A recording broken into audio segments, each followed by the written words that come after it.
Hi friends, welcome to our channel. ఈరోజు నేను సగ్గుబియ్యం బ్యాంబినో స్వీట్ బెల్లంతో చేస్తున్నాను. ఇది ఎలా చేయాలో చూపిస్తాను ఈ వీడియోలో. ఫుల్ వీడియో చూడండి.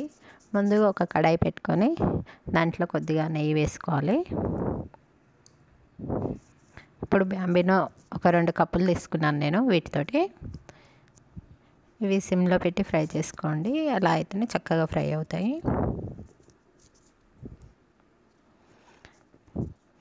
ఇవి మొత్తం బ్రౌన్గా వచ్చేంత వరకు ఫ్రై చేసుకోవాలి.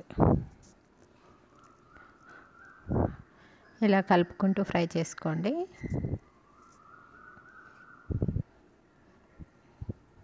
చూడండి, ఇలా కలర్ చేంజ్ అయ్యేంత వరకు కలుపుతూనే ఉండాలి.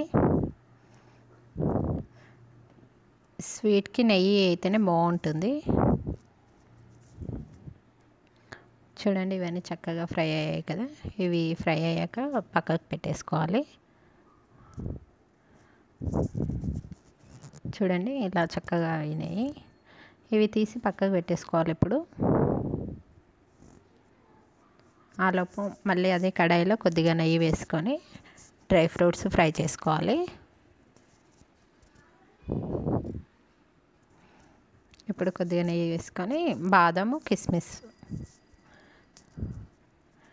ఈ 2 ఫ్రై చేసుకోవాలి.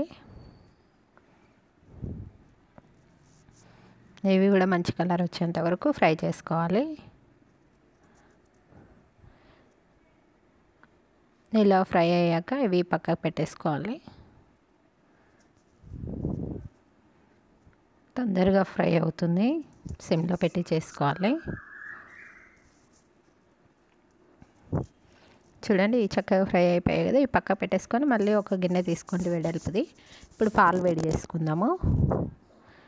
1 లీటర్ తీసుకున్నాను నేను పాలు. ఇవి వేడెక్కేలోపు పక్కన ఇంకో గిన్నెలో బెల్లం వేడి చేసుకోవాలి. అంటే కరిగించాలి మొత్తం బెల్లంని. చూడండి, ఇది కప్తో నేను 2 కప్పులు బ్యాంబినో తీసుకున్నాను కదా. దీంతో బెల్లం కూడా నేను 2 కప్పులకు కొంచెం తక్కువ తీసుకున్నాను. కొద్దిగా వాటర్ వేసి బెల్లం కరిగేంత వరకు వేడి చేసుకోవాలి. మరీ మరగాల్సిన అవసరం లేదు. ఇది మొత్తం కరిగిపోవాలి. ఇది కరిగిపోయాక వడగట్టుకొని మనము స్వీట్లో వేసుకోవాలి. బ్యాంబినో దాంట్లో వేసేసుకోవాలి. చూడండి, ఇది కరిగిపోయింది కదా. ఇప్పుడు స్టవ్ ఆఫ్ చేసి పాలు వేడైనాయేమో చూసుకుందాము. చూడండి, ఈ పాలు కూడా వేడైనాయి. ఇందులో ఇప్పుడు మనము ఒక 2 అవర్స్ నానబెట్టుకున్న సగ్గుబియ్యం వేసుకుందాము. నేను మీడియం సైజు వేసిన ఒక 2-3 అవర్స్ నానబెట్టుకున్నాను నేను. చూడండి, తొందరగా ఉడికిపోతాయి. ఇందులోనే బ్యాంబినో కూడా వేసేసుకోవాలి. చూడండి, ఇప్పుడు బ్యాంబినో కూడా వేసుకొని ఈ 2 ఉడికించుకోవాలి మీడియం ఫ్లేమ్లో పెట్టి.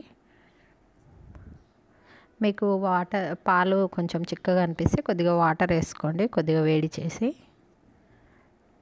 ఎందుకంటే బెల్లం నీళ్ళు వేస్తాం కాబట్టి సరిపోతుంది. ఒకవేళ మీకు అనిపిస్తే కొద్దిగా వేసుకోండి. ఇది కలుపుకుంటూ ఉండాలి, లేకుంటే అడుగంటుతుంది. చూడండి, ఇలా దగ్గర పడేంత వరకు ఉడికించుకొని ఇప్పుడు ఇందులో బెల్లం వాటర్ వేసుకోవాలి. కాకపోతే ఇది డ్రై ఫ్రూట్స్ వేసుకొని పాలు స్టవ్ ఆఫ్ చేసినాకనే బెల్లం వేసుకోవాలి, లేకుంటే విరిగిపోతాయి పాలు. స్టవ్ ఆఫ్ చేసి ఒక 2 మినిట్స్ ఇలా కలుపుకుంటూ తర్వాత బెల్లం నీళ్ళు వేసుకోండి. చూడండి, నేను స్టవ్ ఆఫ్ చేసి వేస్తున్నాను. కొంచెం ఇలాచీ పౌడర్ కూడా వేసుకోండి. ఇవి వడగట్టినవేయండి బెల్లం నీళ్ళు ఇందులో కలిపేసుకోండి. ఆ వేడికి సరిపోతుంది. మరి స్టవ్ పైన ఉన్నప్పుడు బెల్లం నీళ్ళు వేస్తే పాలు విరిగిపోయే ఛాన్స్ ఉంది. ఇలా బెల్లం నీళ్ళు వేసినాక మొత్తం కలుపుకోవాలి. చాలా టేస్టీగా, చాలా చక్కగా ఉందండి. సూపర్ ఉంది. మీరు కూడా ట్రై చేసి చూడండి. చూడండి ఎంత చక్కగా ఉడికిపోయినాయి అన్నీ.